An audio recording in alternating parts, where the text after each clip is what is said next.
이렇게 해주셔도 조금 올리던데. 제가 참 주님의 은혜로 이렇게 다니면서 오늘 같은 사랑을 이렇게 많이 받기는 처음입니다. 목사님이 우리 큰사랑교회 남성분들도 마찬가지지만 여성분들이 참 미인이라고 그러셔서 이렇게 찬양하는 동안 찬양에 집중해야 되는데 쭉 이렇게 저희 큰아들이 25인데 제가 이렇게 다니는 데마다 좀 신앙이, 그러니까 신앙이 좋다는 건 다른 거 없습니다. 교회에 열심히 나오는 거예요. 그 시간, 많은 시간 동안 교회 안 나오고 뭐 나는 예수 잘 믿는 거 아무짝에 쓸모없는 건데 사실은 이렇게 가면 특히 이제 성가대나 그런 처자들을 이렇게 많이 봅니다. 그래서 지가 좋아하든 안 하든 저는 이렇게 봐서 마음에 드는, 제가 같이 살 것도 아니지만 어쨌든 자꾸 이렇게 고르게 돼요. 근데 얼마 전에 여자친구가 생겼다가 데리고 왔습니다. 그래서 오늘도 참 보니까 참 짝져주면 좋을 만한 그런 처자가 있는 것 같은데. 인자 있어요. 예, 목사님이 부족한 사람을 그렇게 과분하게 소개시켜 주셨는데요.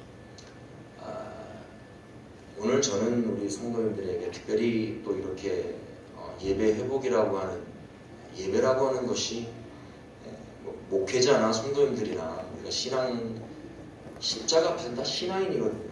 지금 사명이 할 수 없어서 이렇게 십자가를 돌아서서 말씀을 전하는 것 뿐이지 저희도 항상 돌아서면 십자가 앞에 한 사람의 성도에 불과하지 않기 때문에 전하는 자나 듣는 자나 사명을 맡은 자나 뭐 하든 간에 다 이 예배가 너무 중요하다. 그런데 그것을 중요하다라고 말하는 정도가 아니라 이게 그냥 가장 기본이다라고 하는 것을 우리 정 목사님이 딱 이렇게 저희들하고 같은 마음을 가져 주셨다는 게 너무너무 감사한 일입니다. 그래서 제가 한국은 잘 오지를 않고 주로 이제 다른 쪽으로, 다른 곳으로 많이 다니는데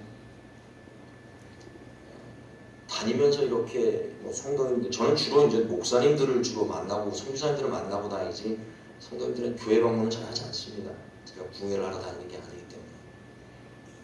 근데 뭐 성도님들도 그러시지만 특별히 목사님들 가서 예배 회복합시다 그러면 우리 매일 예배 드리고 있는데 오늘 아까 우리 집사님 기도 은혜스럽게 하셨는데 기도처럼 주일 예배 드리고 오후 예배 드리고 수 예배 드리고 금 예배 드리고 새벽 예배 다 드리는데 뭘 어떻게 하라는 거냐 라고 목사님들이 많이 그렇게들 생각을 했어요. 그럼 뭐가 잘못됐다, 뭘 뒤집어 엎어서 개혁해야 된다 그런 게 아니라 우리가 이렇게 어디나 이렇게 예배를 드리고 뭐 횟수에 그런 것도 있겠지만 과연 우리가 그냥 이렇게 생각을 좀 시간을 한 20년 전이나 30년 전으로 이렇게 돌려보면 교회 안에서 지금 똑같이 그때나 지금 예배는 드리는데 우리가 예배를 드리고 나서의 우리의 어떤 이해를 좀 편하게 하자면 마음속에 남는 거라든가 어떤 무슨 그런 감흥적인 거라든가 아니면 아예 그 성경의 어떤 지식적인 거라든가 라고 하는 것을 내가 얼만큼 여기다 담고 가느냐라고 하는 겁니다. 많이 차이가 나는 것 같아요. 저부터도요. 제가 30-40년을 기억을 돌려가지고 어렸을 때 그때 몰라도 그냥 그렇게 목사님이 하신 말씀을 어떻게든지 들으려고 애를 쓰고 또 안 들으면 옆에서 내가 왜 어른 예배를 끌려다녔는지 지금도 이해가 안 가요. 어른들이 드리는 저녁 예배에 끌고 가가지고 목사가 되게 하려고 하셨는지 그래서 그런지 모르지만 그때는 이런 것처럼 난로가 어디 있습니까? 그냥 중간에다가 그 난로 하나 저 석탄 난로나 조개탄 떼가면서 저 뒤 문가는 찬바람 들어와서 황소바람이라고 해서 거의 추워서 예배 드릴 수도 없는 그런 환경 속에서도 제 기억에 남는 지금 모습을 보면 정말 열심히들 찬양하시고 피아노가 어디 있습니까? 북 하나 놓고 풍금 하나 있으면 다행이죠. 그거 두드려가면서도 엄청나게 열심히 기도하고 그 손이 막 벌거질 정도로 박수치면서 찬양하고 기도 요즘 통성기도 하겠습니다. 그러면 이렇게 목사님들이 아예 3분만 하겠습니다. 왜? 그 이상 안 하니까요. 그리고 그 이상 할 얘기도 없어요.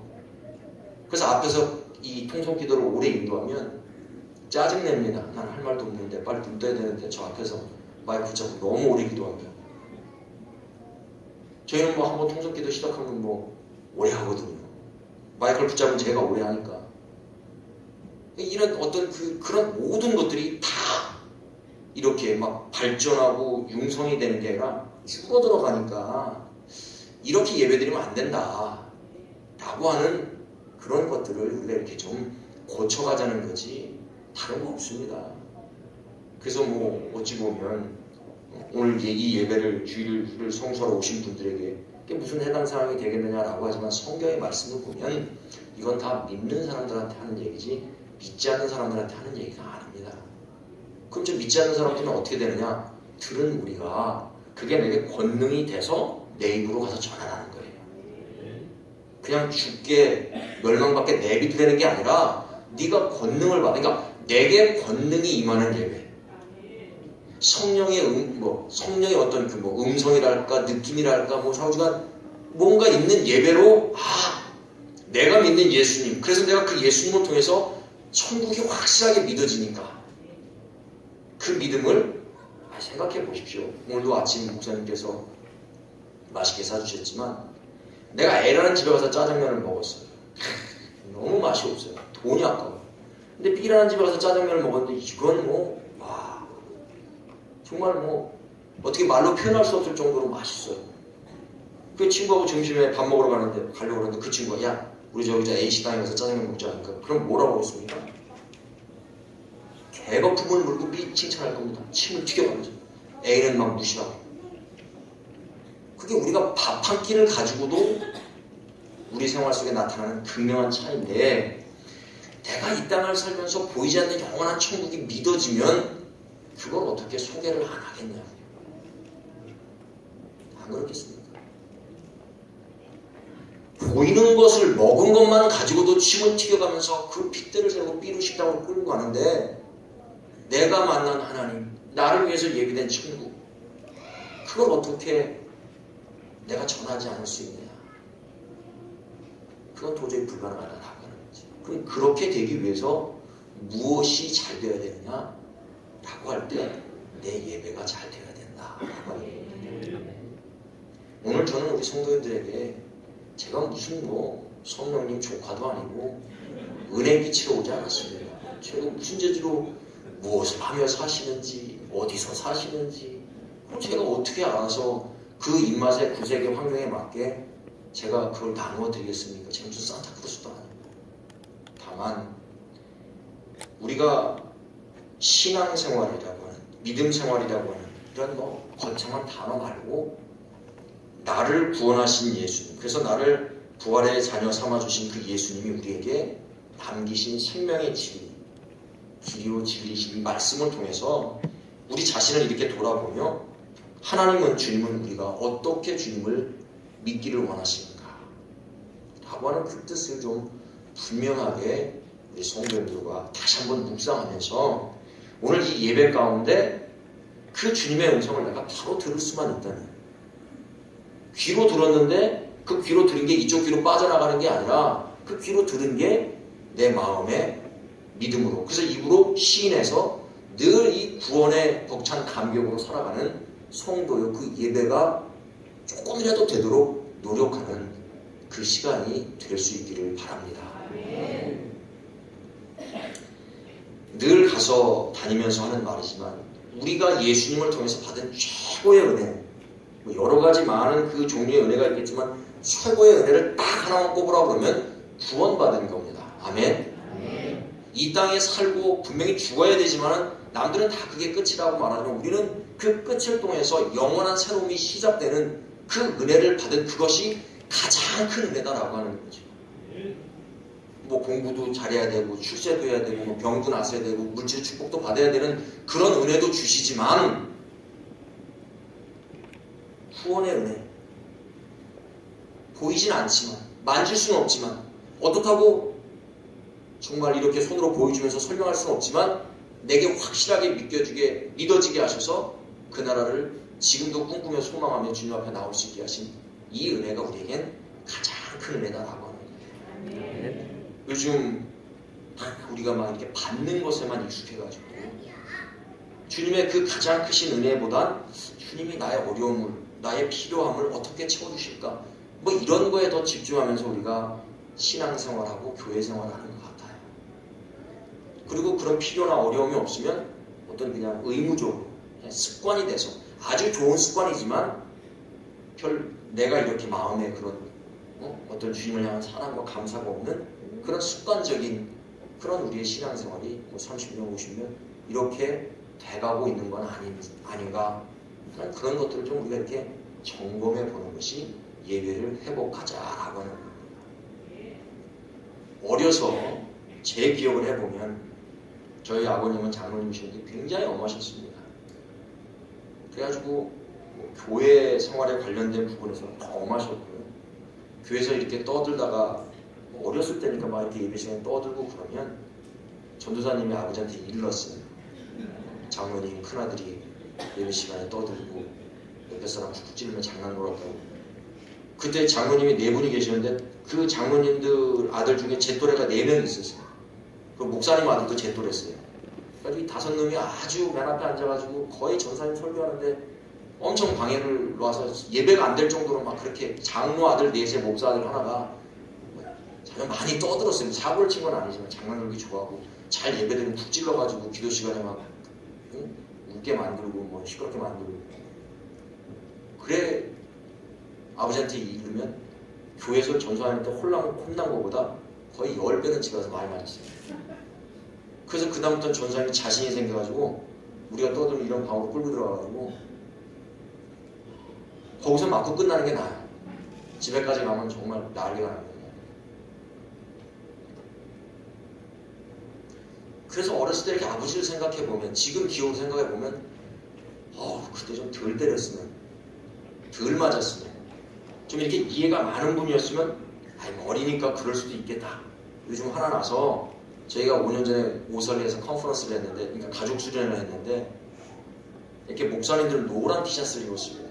그래서 앞에 그 진행하는 그 선생님이 자 노란 티셔츠 입은 분들은 목사님하고 사모님입니다 라고 그렇게 광고를 많이 했어요. 그리고 거기 있는 애들이 다 교회에서 온 애들이고 뭐 신앙이 좋든 신앙이 없든 간에. 그런데 뭐 오설리 순복음교회가 기도원이 얼마나 크니까 그래서 이제 저희가 진행용을 이렇게 왔다 갔다 하는데 어떤 애가 이렇게 예배 시간에 카톡을 전화기 가지고 장난 걸길래 야 너 그거 지금 하면 안 된다 했더니 저를 이렇게 쳐다보면서 아저씨가 무슨 상관이에요 그러는 거예요.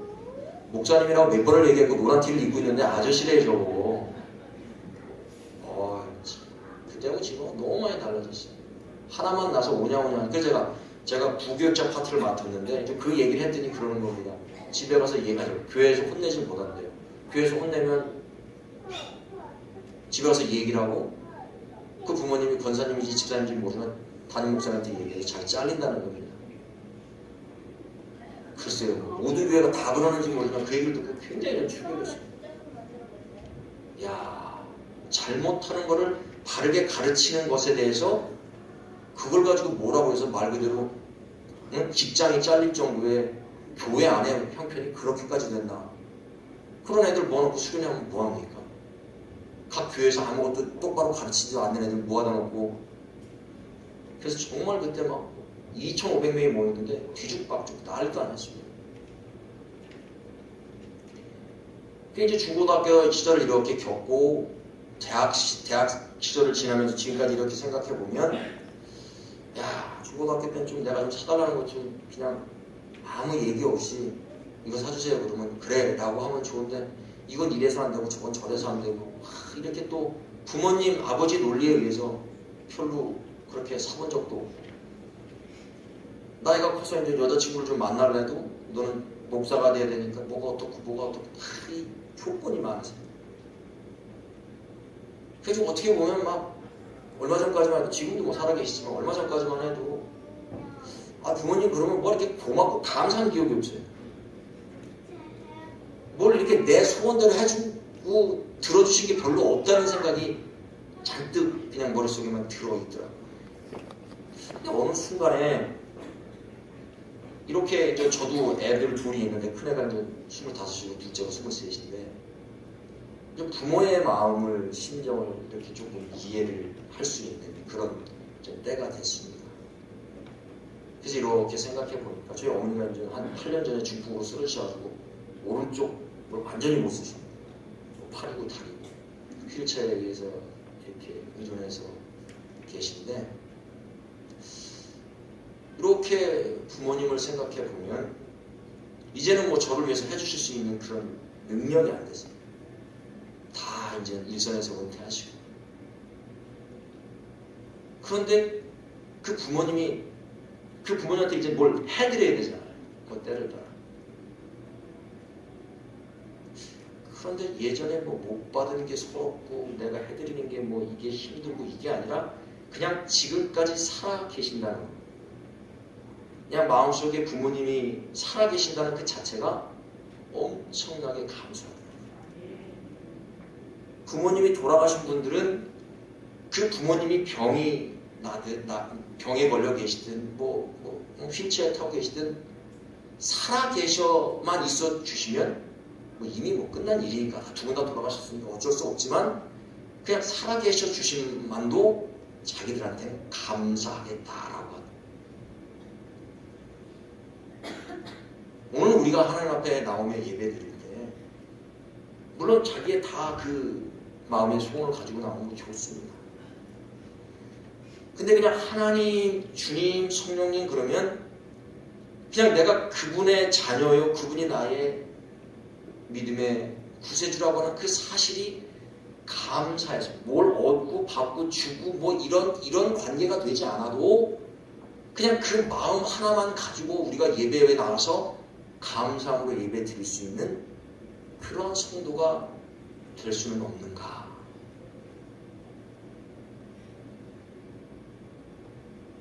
오늘 이 예배의 시간이 그러한 예배 시간이 될 수 있기를 주님의 이름으로 축원을 드립니다. 그냥 나를 택해 주신, 선택해 주신, 구원의 자녀 삼아 주신 그냥 하나님 주님만 생각하면 그냥 이 마음이 우리네 표현으로 따뜻하고 이렇게 꽉 차고 벅찬 그런 마음이 우리 예배 가운데 드려져야 그것이 우리가 표현하는 성경이 말씀하시는 신령과 진정의 예배가 아니겠는가라고 하는 겁니다.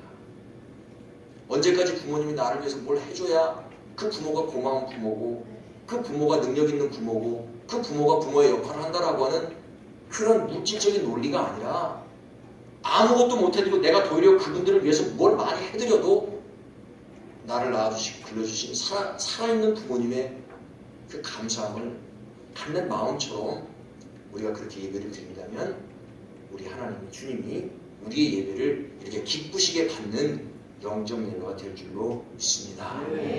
오늘 설교의 제목을 보면 거기서 예수를 위하라 이렇게 되어 있습니다.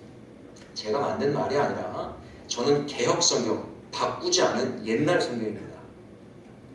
그 성경 말씀 12장 2절에 보면 거기서 예수를 위하여. 그래서 그냥 그거 그대로 그 구절을 따다가 오늘 성경 말씀의 본문의 제목을 잡았습니다. 제가 또 아까 말씀드렸듯이 제가 성령님 사촌 동생도 아니라 은혜를 나눠드릴 수는 없지만 오늘 성경이 하고 계시는 우리에게 하나님의 자녀들인 성도들에게 하고 계시는 말씀을 우리가 정확하게 이해를 하고 우리는 주님을 믿는 분이니까 이해를 하고 오늘 이 말씀의 뜻대로 우리가 신앙생활을 할 수만 있다면 오늘 우리는 하나님 앞에 정말 영적인 예배를 드리는 줄로 믿습니다. 자, 저는 예배 회복 운동을 하러 다니는 사람이니까 예배가 얼마나 소중하고 중요하고 이것이 우리 신앙의 가장 기본이라고 하는 것을 오늘 본문 말씀을 통해서 다시 한번 보고자 하는 건데 오늘 이 본문의 제목처럼 예배가 뭐냐라고 할 때 오늘 12장 2절의 말씀처럼 예수를 위하여 잔치하는 것이다 라고 하는 겁니다. 예수를 위하여 정확하게 이해하셔야 됩니다. 나를 위해서 하는 게 아니라 예수를 위해서 잔치하는 게 예배란 말이에요. 그런데 오늘 12장 2절의 그 시작을 어떻게 하냐면 거기서라고 얘기합니다. 이게 굉장히 중요한 거예요. 예배라고 하는 게 예수를 위해서, 예수님을 위해서 잔치하는 건데 그걸 어디서 해야 되느냐라고 보니까 성경이 거기서 하라라고 그렇게 되어 있습니다. 그럼 거기가 어딜까? 자, 우리가 이렇게 오늘 본문 말씀 읽어주셨으니까 우리가 생각을 해보면 배당이 나사로의 집에 예수님이 가셨어요. 근데 오늘 성경을 보니까 거기에는 마리아도 있고 마르다도 있고 나사로도 있고 가룟 유다를 포함한 제자들과 함께 많은 사람들이 그곳에 모였다라고 그렇게 되어 있습니다. 그럼 우리가 지금 이 예수님을 중심으로 나사로와 마르다와 마리아와 제자들과 많은 사람들이 모인 곳을 교회라고 가정을 한다면, 아니 교회라고 볼 수 있지 않을까, 저는 그렇게 생각을 해봅니다. 거기가 어디냐? 예수님이 계신 곳. 예수님이 계신 곳에서 예배를 드려야, 예수님이 계신 곳에서 예수를 위한 잔치를 해야 그게 예수님이 받으시는 잔치가 된다라고 하는 겁니다. 아멘. 아멘. 어떤 사람들은 이렇게 말합니다. 하나님이 천지를 창조하셨고 그의 독생자로 오신 예수 그리스도가 성령으로 우리에게 보혜사로 오시니까 어디서 부른들 그 예수님이 우리에게 안 찾아오시겠느냐. 맞죠. 하지만 성경을 보면 여기가 내 집이고 내가 거기서 만나고 내가 거기서 너희들을 만나리라, 여기가 내 머리다 내 몸이다 라고 말씀하신 특정한 장소가 있더라라고 하는 겁니다. 그래서 주님은 뭐라고 말씀하시냐면 아버지가 하신 말씀이나 내가 하신 말이나 한자도 빼지도 말고 더하지도 말아라. 거기다 점을 찍지도 말고 빼지도 말고 그대로 믿고 따르고 지키며 이 땅을 살던 자가 내가 구원하겠다라고 요한계시록 22장 마지막 끝내기 전, 성경이 끝내기 직전에 그렇게 우리에게 말씀을 하고 계신다라고 하는 거죠. 오늘날 교회 가는 일에 대해서 뭐 그렇게까지 할 필요 있느냐? 내가 예수님을 믿고 성령이 내 마음 가운데 내가 성령의 어떤 그 감흥을 느끼면 됐지, 내가 꼭 굳이 추운데 더운데 바쁜데 아픈데 힘든데 교회를 갈 필요가 있느냐라고 말하는 사람들이 굉장히 많습니다. 얼마 전에 저희 그 지역에 한국일보에 기사가 났는데 미국에서 청년들 집회 모임이 몇 개가 있습니다. 좀 크게 모이는. 그런데 그 청년들을 대상으로 한 500명을 대상으로 설문조사를 했더니 25세에서 35세 되는 그 젊은 청년들을 데리고 설문조사를 하니까 교회에 가는 것보다 하나님의 말씀은 거룩한 말씀이기 때문에 성경을 읽는 게 더 낫다라고 응답한 사람들이 55%가 넘는답니다.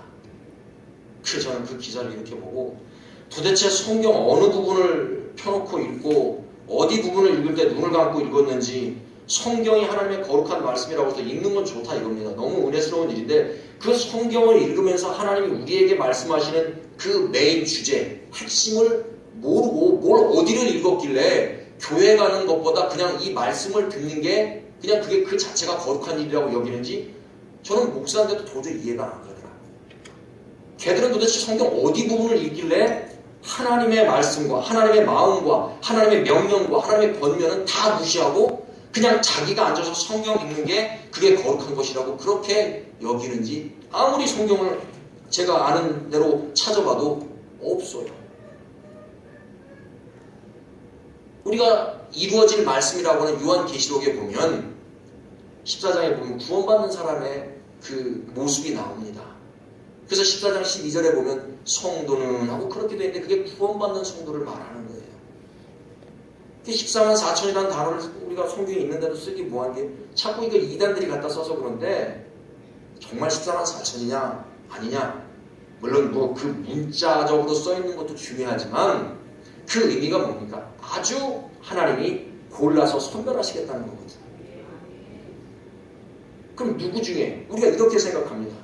우리가 이 전 세계 인구를 놓고 보면 우리가 이 확률이 높아요.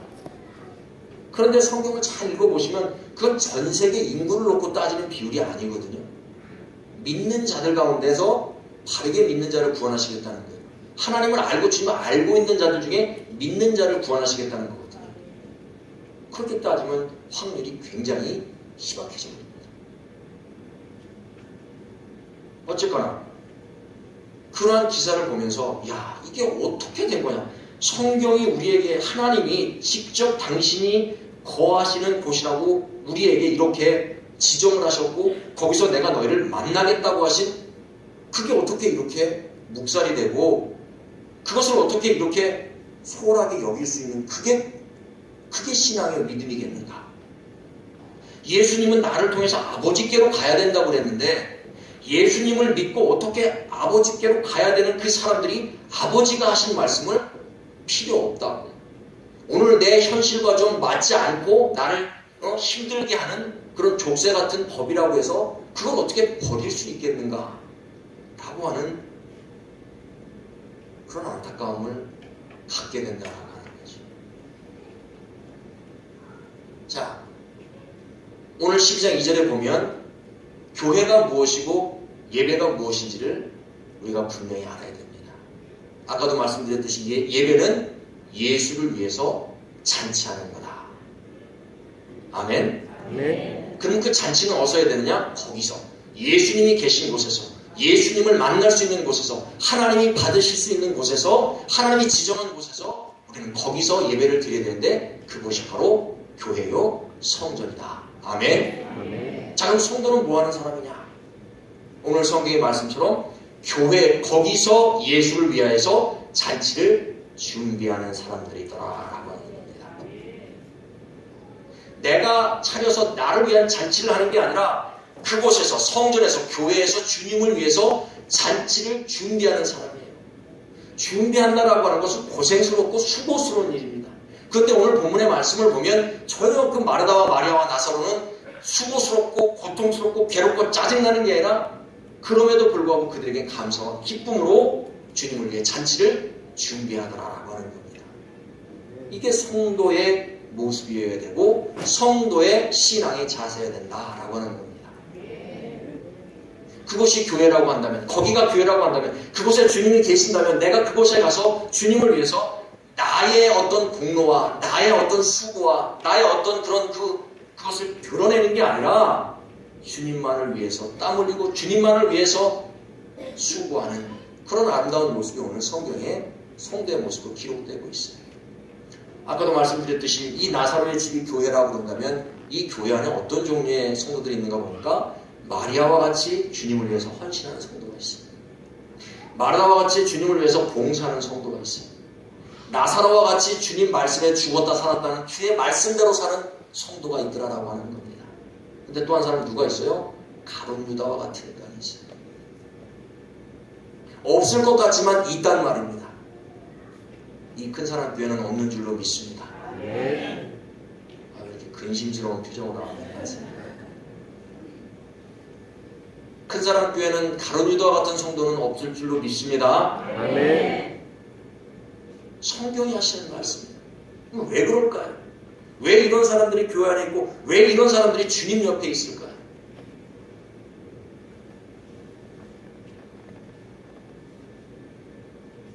우리가 마리아의 헌신과 마르다의 수고와 나사로의 그 주님 말씀에 의해서 그의 삶이 좌지우지되는 그런 성도의 삶을 우리가 살아야 되는데 현실적으로 불가능하다고 생각하실 거 아닙니까? 어떻게 그렇게까지 할 수 있느냐? 그래서 내가 이러한 성도로 살아가기 위해 우리에게 성령이 필요한 겁니다. 그래서 내가 예배 가운데 하나님 내가 좀 더 마르다와 같이 살게 하시고 내가 마리아처럼 살게 하시고 나사로처럼 살 수 있는 생각을 해보십시오. 죽은 나사로를 살려놓고 주님이 그 집에 다시 가신 거예요. 그렇죠? 그 성경에 뭐라고 되어 있냐면 죽은 나사로, 오늘 1장에 보면 그렇게 되어 있지 않습니까? 이곳은 예수께서 죽은 자 가운데서 살리신 나사로가 있는 곳이라. 아멘? 아멘. 다시 오셨다는 말입니다. 그러니까 다시 오실 주님을 위해서 이들이 얼마나 마음의 기쁨과 감사함을 가지고 오실 주님을 위해 준비하고 있느냐라고 하는 거예요. 이게 오늘 주님 앞에 나오는, 그곳을 향해서 주님을 위해 잔치하러 나오는 우리의 믿음의 마음이 되어야 된다라고 하는 거예요. 시간이 돼서 성경 가방 들고 나오는 것도 좋지만 저는 항상 그렇게 얘기합니다. 저희 성도들한테. 저희는 이제 거리가 머니까 짧게는 30분, 멀게는 막 1시간, 고속도로로 1시간입니다. 그냥 이 로컬길로 1시간, 그러니까 이 도로로 1시간이 아니라 고속도로로 1시간이면 상당히 먼 거리입니다. 거의 100km 넘게 해서 1시간 달리는 거. 근데 거기서 참 많이들 싸우세요. 뭐 아무것도 아닌 일 가지고 싸워가지고 오다 말고 유턴해서 집으로 다시 가는 분도 있고. 그 막 제가 제발 토요일 저녁부터는 둘이 쳐다보지 말고 눈도 마주치지 말고 그냥 잠자고 일어나서 각자 씻고 단장하고 아무 소리 하지 말고 교회로 그냥 오라고.